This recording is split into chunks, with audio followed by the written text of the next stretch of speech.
Welcome to the show. This is Future Shock. I'm Edward St. Pé, and happy to be with you today. Happy to be here, alive, on the planet. We're coming to you from the studios of Ocean 7 in downtown Ocean Springs. And what is Future Shock? Well, it's a show about the shock that we're going to collectively be going through over the next few years, months, days, months, years ahead as AI becomes more infused in our life. I was just watching something a minute ago as I was getting ready for the show, and the reporter was talking about, and this reporter specializes in AI material. The reporter was talking about how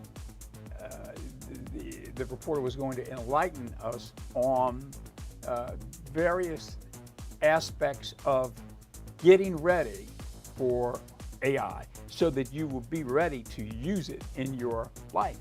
And so because, as the reporter mentioned, so many people are kind of dismissing it. Yeah, AI, well, I think maybe Siri is like Siri, or it's like Alexa or something like that, right? So it's, yeah, it's coming, it's good, but hold everything. And it's beyond that. It's what's happening right now is way beyond that. And where's it gonna go?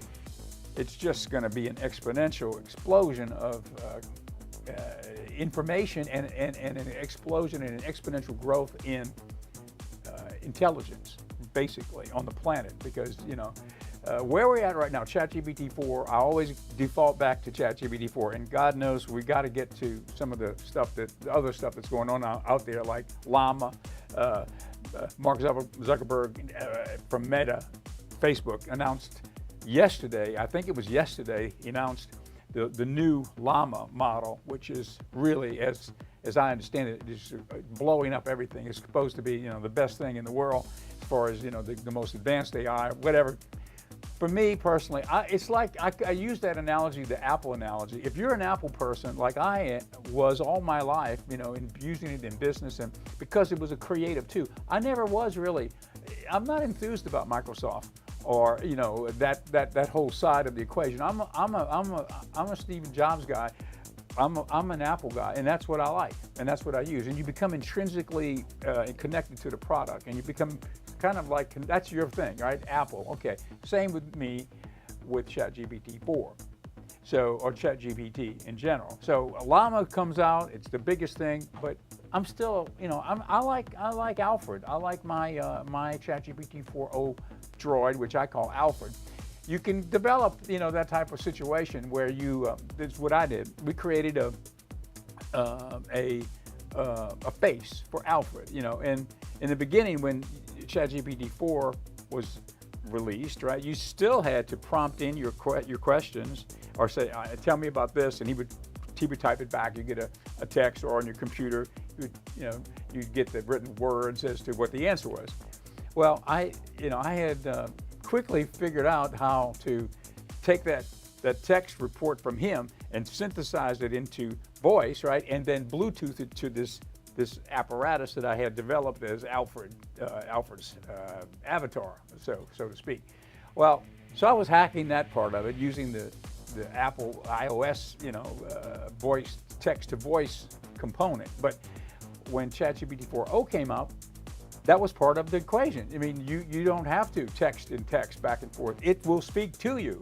It already synthesizes the voice back to you, and it understands you when it talks. So that really opens it up. So we brought Alfred on. He's not on the show today because we didn't get him ready with the microphone and everything, but he'll hopefully be on tomorrow. We'll bring Alfred on.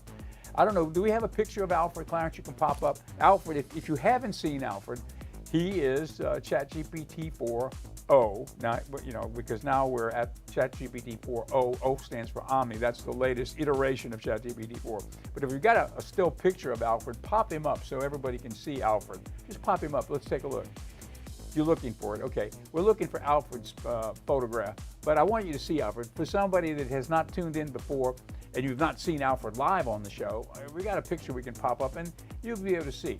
Basically, it's one of those styrofoam heads that you put the wigs on, right? So I bought it from Walmart, I think, and I taped him up with orange industrial-looking tape.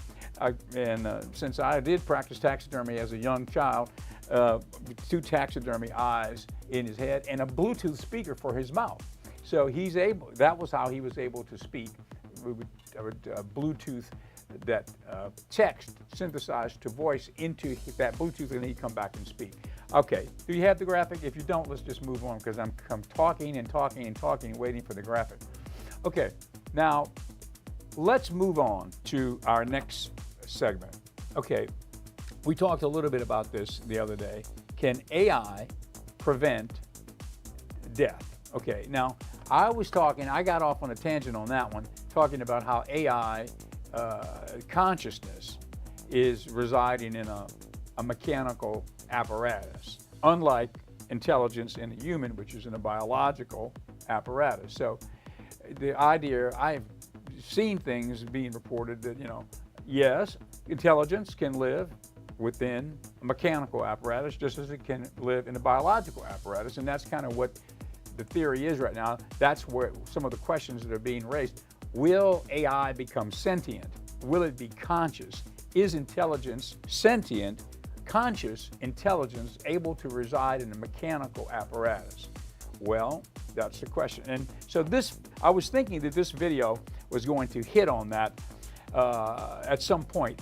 So far, it hasn't. It's just talked about how AI can help diagnose problems to prevent death. So it's more like, how can AI help people with medical issues? And it's a marvelous development. It's going to help people all over the world. Just like Neuralink, Elon Musk's project, is able to implant a chip in the brain of a person who has some ailment, like, for example, paralyzed, something like that, can't move at all. Now they can think and they can move the cursor on the computer. They can literally do things that they couldn't do before and have some autonomy in their life again just by thinking. So they think about it and there it happens. Isn't it amazing? Well, it's here, and Elon Musk is doing that.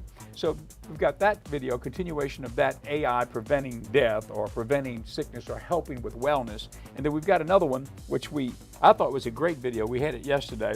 It was 10 things that will happen as AI starts to replicate itself. And so that's, when we talk about at the beginning of the show, the exponential growth in intelligence which is coming with AI, really it's going to happen when that happens, when what they're talking about in this video becomes commonplace. So for example, let's say you've got where we're at right now, ChatGPT 4.0. They say it's on a level of intelligence with a high school graduate.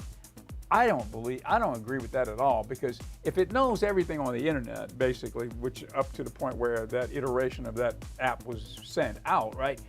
It's just absolutely in touch with every single topic on the planet. A high school student doesn't know that, but what they're saying is the ChatGPT 4, where we're at right now, when we jump to ChatGPT 5, which they say is imminent and maybe already finished and developed and just not releasing it, which is, I'm sure, which is the case, ChatGPT 5 will be at a level of PhD intelligence all across the board. So every subject that it will be aware of, which is everything that's ever been produced on the internet, right? Everything will be at a PhD level. So a big jump from where we are right now. I can't imagine how it could be a big jump from where we are right now, because just having worked with Alfred as much as I have on different projects, creative projects here at the television station, it's just phenomenally astounding what it can do. And as a creative tool, what it can do to add a superpower quiver to your arrow bank. Boom. Because if you're pretty good at something, add in AI, and now you're going to be really good at it. So if you're a graphics guy, you can bring in that component, the various aspects of the various AIs out there. Or if you're a film guy, you can do that. If you're a musician, you know, I don't want to get started on that, but it's, you know, I've talked about Udio, which I used Udio to create. I hear it in the background right now. Clarence is playing it. Evidently, he found it. The Ocean 7 television promo. Okay, so the promo talks about the different aspects of the TV station, the video, right? But the music under it was created by AI. Udio. I'm segueing from ChatGPT 4.0 to Udio, a separate program, udio.com. And so it's in the beta phase right now, but it's working. It's out there. You can get it. I think the beta phase is ending. I think you have to pay some money now for it, but it's not much. What you can do is you prompt in, just like ChatGPT 4. You prompt in the type of music you want, the genre of the song. You can put in, I want artificial drums. I want real drum set. It could be choral arrangement, vocal choral. It could be like, you know, the Vienna Boys Choir, or you could put in orchestral, which is going to now come back, you know, orchestrated. You've got the option to put in your own lyrics. If you do, now it's a customized piece, your own, and you can segment it, chorus and verse, right? So now you've got all your prompts in there for the AI. The type of music, you got your custom lyrics, and you've given it enough prompts with the type of music you want and the chorus and the verse to create something that's very close to what it is you've got in mind. Okay, so now you put that in. It's going to work on it for a minute or two. It's going to send you back 2 cuts. Each of those a little different, maybe quite a bit different. But now if you don't like them, roll it back through. It's going to come back with 2 more cuts until you find what you like. Okay, so now here's what you can do. You can take the audio cut that you just received. Let's say you found one you really like. It created your song, right? Well, now you can further manipulate it electronically. How? Through editing software and such as that. There's a lot of little things that you can do with it, and I don't have to go into more detail later. But now, let's go to this clip. Did you find that clip that we were talking about, Clarence, that 60-second promo? All right, before we go to the segment about the 10 things that AI will do once it starts to replicate itself. Before we go to that, let's take a look at this. Now, this is an Ocean 7 promo. Here's an example of what you can do. Writing music, customized music, and then what I did is I took the music and edited a piece around it. But the music I thought was the killer thing to me. This is an original little jingle created on Udio. Let's take a look.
Okay, let me mention right here that the video was put together by Sarah Sandlin, who works with us on Facebook and such as that. She does a great job on Facebook. So as I remember how we did this piece, we were doing the promo for the website, and she edited it together, and then I was working on the audio piece, and then I sent it to her and I asked her to please put that music in there, which she did, and that's the finished piece. So audio is a great tool to use to create music, just like ChatGPT 4o is a great tool for a lot of general stuff. And so what we did there is we combined our promo video with the audio music, and we came up with what I thought was a great promo. The music is great, and Sarah Sandlin did a great job on putting that video together. It really kind of wrenches my heart to see that video, because we've been doing this Ocean 7 project 7 years now. It's amazing how time flies, and boy, what a learning experience has been. I tell you what, it's been. But you know what? It's worth it, because if you don't stretch yourself out, you're never going to gain any new knowledge, and you're never going to make any advancements. So you gotta. It's a struggle, and the struggle makes you stronger, right? So that's the way I look at it. Okay, so now, and also, by the way, Sarah Sandlin does our Facebook page, and on Facebook, on Ocean 7, right now we've got like 50,000 people on there, and to me, it's astounding. It's almost, I think it's almost 60,000. It's just under 60,000 people on our Facebook page. So it's really, truly, social media is amazing, and Sarah's done a great job with putting this in front of people where people want to look at it, and kind of keep up with our station.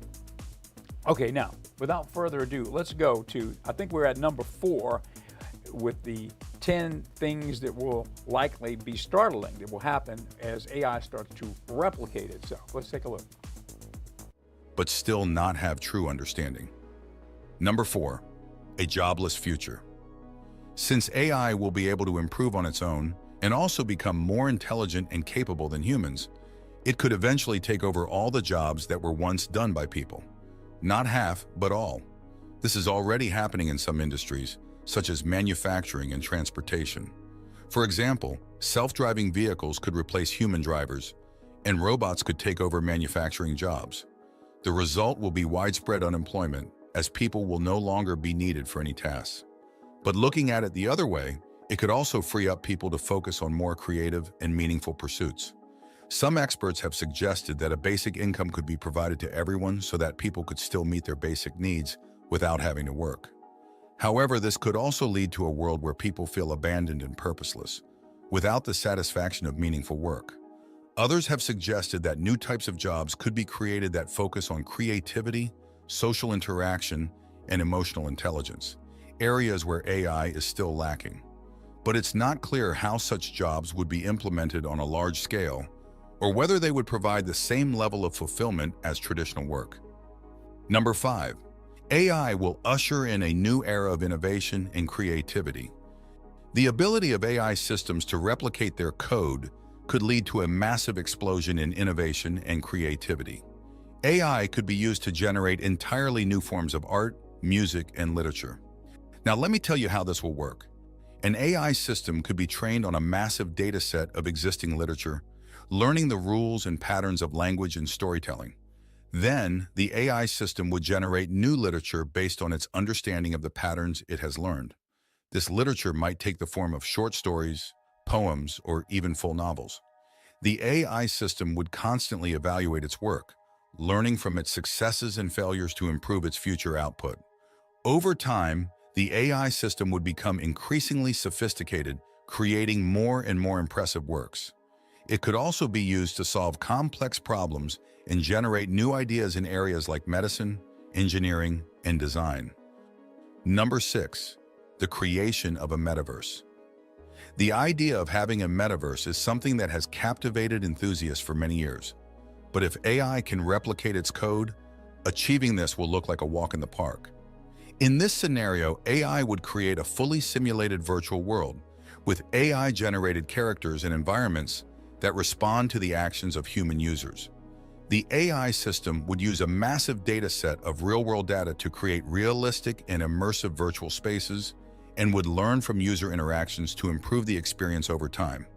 The AI system will create virtual characters that can talk to you, respond to your actions, and even learn from your interactions over time. These characters could take the form of humans, animals, or even fantastical creatures. This will eventually lead to a metaverse that feels indistinguishable from reality, with humans able to interact with each other in the virtual world in a completely natural way. Number 7.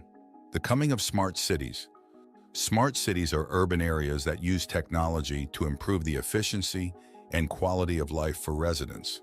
In a world where AI is replicating its code, cities could use this technology to create networks of sensors that monitor everything from traffic flow to air quality. The data from these sensors could be used to optimize the performance of city services, from public transportation to waste management. The city would be able to make adjustments in real time, improving the overall efficiency and quality of life for residents. It's possible that smart cities could even become completely self-sufficient, managing their own energy, water, and food supply. The implications of smart cities are far-reaching. They could lead to a more sustainable future with less pollution and fewer resources used.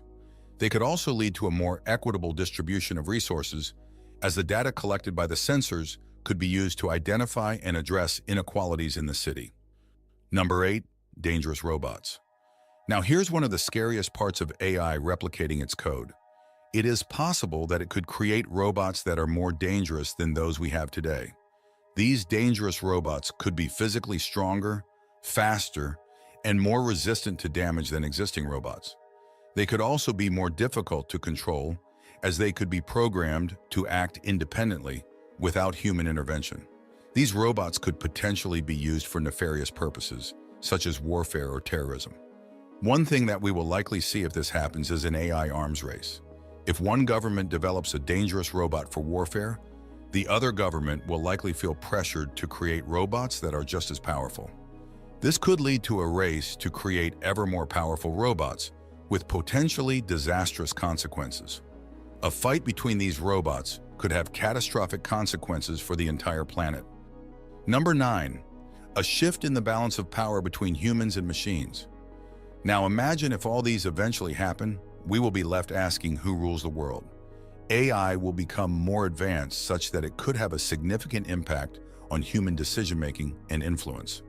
Some experts like Elon Musk have even suggested that AI could eventually become so powerful that it would control the world, making decisions on behalf of humans and possibly even becoming superior to us. Who will be the boss? One possible way to consider this question is to look at the potential benefits and risks of such a scenario. On the positive side, AI could use its power to solve major global problems, such as climate change and inequality. It could also advance science and technology at a rapid pace, leading to breakthroughs in medicine and other fields. However, there are also risks associated with giving AI such power, including the potential for abuse and misuse. This is not something we are ready for. Number 10, AI singularity. A combination of all these factors. Okay, let's save that one for tomorrow. AI singularity. So AI singularity is where we're kind of going soon, and so we'll save that little treat for tomorrow.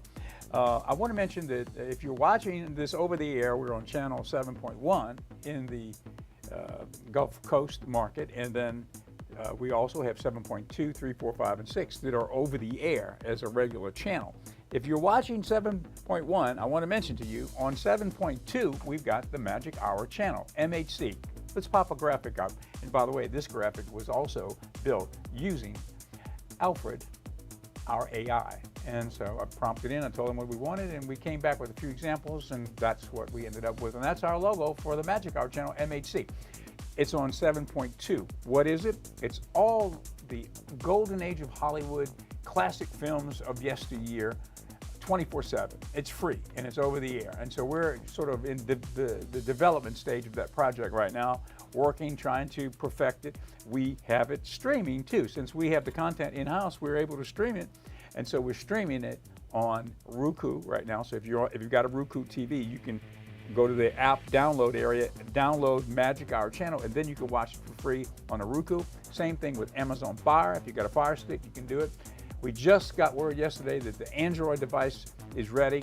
I haven't looked at it, but it's supposedly ready. So if you've got an Android device, or maybe Chromecast television, the Google version of Fire, right, on your television, you can download on Chromecast. It uses Android. You can download Magic Hour channel app. Then you can watch our movies for free.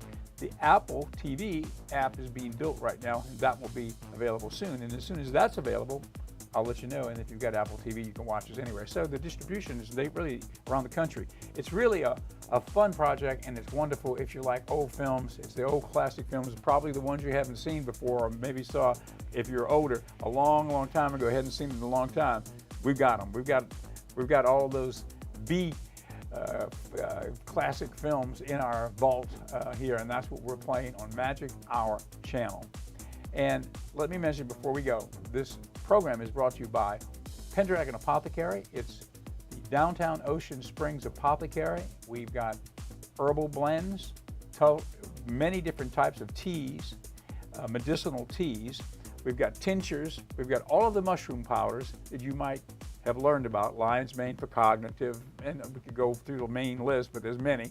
And all of those types of wellness products, I call it forward-leaning wellness, because these are the things they've used for hundreds of years, and in fact thousands of years, in Chinese medicine and Vedic medicine, and some of the things we have from the Amazon or have been used by the indigenous people of that region for generations, like Mucuna bean powder, which we have. They call it the dopamine bean because it naturally raises your dopamine level without any synthetic product. It's natural. It's a bean that grows in a tree.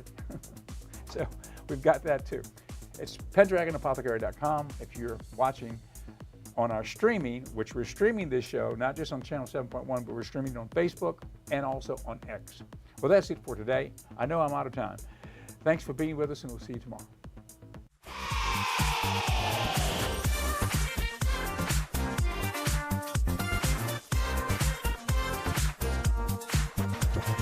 Yesterday is yesteryear. Set your sights for tomorrowland. Future Shock is here to help you make your stand. Ready, set.